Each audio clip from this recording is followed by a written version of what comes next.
we're all going to die. Okay, and it's not going to be a pleasant death. It's not like we're going to have a heart attack during intercourse or something and die on, die on top or on bottom if you prefer. It's not like we're going to die in that kind of way, just smiling in our sleep. We're going to die in such a way that, again, is not so good. I'm sure everyone watching this show right now has seen the photographs of the concentration camps in America. Now, of course, we've had concentration camps in this country forever. They're called prisons.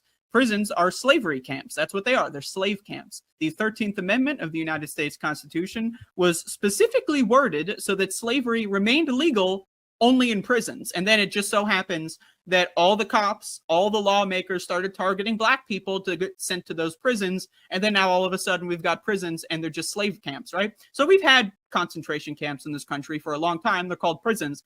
But the thing about most people is most people are so fucking stupid that they believe that if you're sent to prison, you deserve it. Yeah, you deserve to become a slave.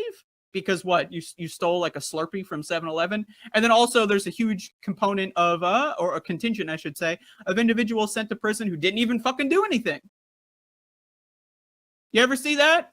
Some guy who just happens to be, black or whatever, just gets picked up off the street. Hey, we think you did this crime. Someone said a black man did it. You don't know what the fuck they're talking about. You get sent to prison. Then the courtroom happens and this little old white lady is like, yeah, that's the one. And then sends you to prison. You didn't do fucking shit. You weren't even in town that week. And now you're in prison for the rest of your life. And what is prison? It's a slave camp. So again, that's the world that we live in. A lot of good people, they don't want to think about the prisons though. So this new concentration camp, Alligator Alcatraz in Florida, is catching headlines. It's the latest in a series of thousands and thousands of concentration camps that this country has been spawning up for decades. And needless to say, it's a little horrifying. I'm a little horrified. Our previous, and when I say our, I mean the American Empire's previous concentration camp that got headlines was in El Salvador, Ketkat.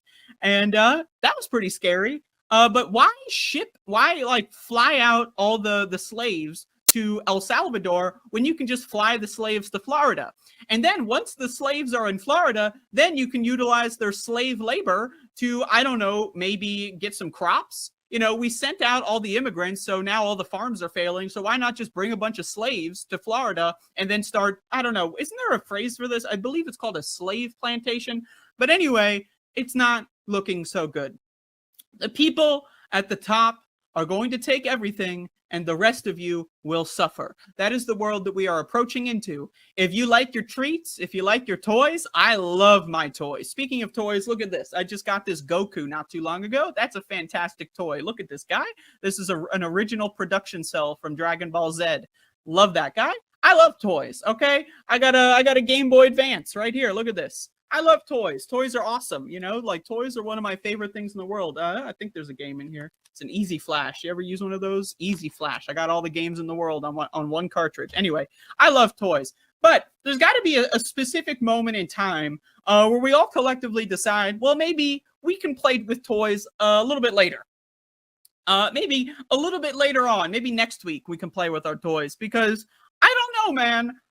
The Trump administration, or, whatever you want to call it, the coup d'etat, the third empire of America, whatever you want to call it, they have basically announced that they're going to denaturalize, strip the citizenship of the guy who just won in New York City, Zoran, and they're just going to deport him. If he does anything at all that's even remotely on his platform, either he's got to be a good little puppet or he's going to get deported.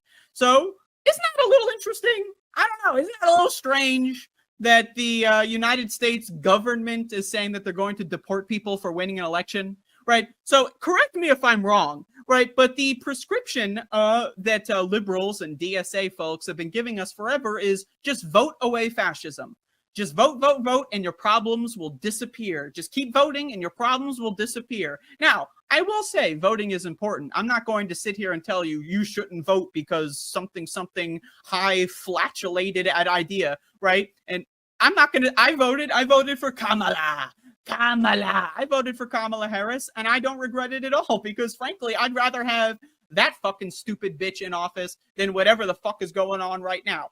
So I'm not going to sit here and tell you voting is a bad idea, but I am going to sit here and tell you that people who dedicate their lives to the concept of voting are going to have to really think about getting a new job, because voting is over in this country. There is going to be no more free and fair elections. If you think you're going to vote Donald Trump out of office, you're a fucking moron. You are a dumpster fire of a dumb motherfucker. I'm sorry. If you think you're just going to vote away fascism, well, you could have voted away fascism in 2020, but instead everyone rallied around the demented old white man, Joe Biden, instead of the undemented old white man, Bernie Sanders. And so that's why we're in this mess at this moment in time. Of course, you could just keep moving the clock backwards, right? But the last chance to vote away fascism was in 2020. You could have voted away fascism in 16. You could have done it in 12. You could have done it in 8. You could have done it in 4. You could have done it in 00, but you didn't. And guess what? Fascism's here. Voting is no longer going to be a tool in the toolbox. We tried our best. It was worth doing, absolutely. But guess what? Too many people were too comfortable sitting at home all day and doing whatever the fuck, jerking off all day, eating potato chips, watching anime, instead of going out to vote. So now we have to defeat fascism the hard way. And guess what? The hard way, not going to be so easy when the entire population has been debilitated with a pandemic going on that everyone just magically stopped caring about, right? So the same people that are the revolutionaries, you know, those people, the super commie, super LARPers. There's going to be a revolution any minute now.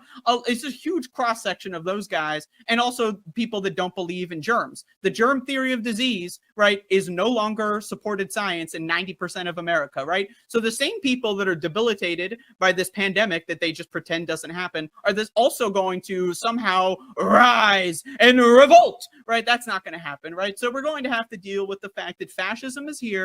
And frankly, it's a little scary. I don't know. Is anyone else scared? Are you scared? I'm scared. I don't know. I mean, if you're not scared, you're probably a fucking idiot, right? If you're not scared, I'm going to drink some coffee. Please hold.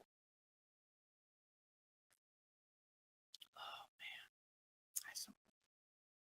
You're not going to have coffee for much longer. Oh, wow. That is fantastic. I love coffee.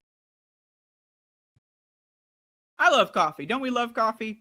So I'm not on this show to tell you to do anything specific. I'm on this show to get you thinking. That's my role. That I've decided my role is in this universe that we call this universe. You know, but frankly, voting, we tried it. It failed. Didn't work. Fascism is here. Protesting, we tried it, didn't work. Fascism is here. And think about it. What is a protest? 99% of protests that you see on the news, they're parades. You know that No Kings protest that, by the way, does anyone remember the No Kings protest in Utah where or was it the 50-51? I don't know. One of these libbed up protests where the libbed up peacekeepers shot and killed random black protesters. How awesome was that? By the way, the liberals are now the cops now. But these are not these are just elaborate parades.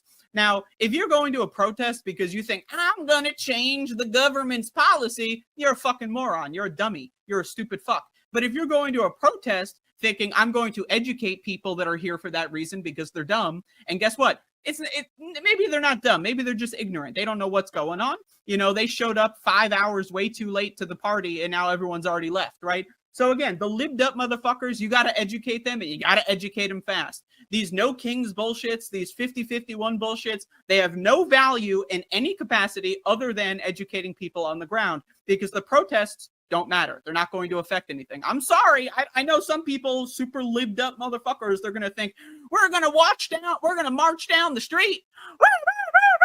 I'm going to chant my chants. And then Donald Trump's going to magically realize that good and evil exist and he's on the side of evil and that maybe he should become a good guy. If I just say the magic string of words through the megaphone, then the government's going to somehow get better. So again, if you're going to a protest, your number one mission has got to be educating those dumb, libbed up, ignorant fools. I'm going to be honest. I'm going to be frank with you, because guess what? We don't really have time. Let's be honest here. We really don't have time to do this, like treating everyone like a toddler. Watch this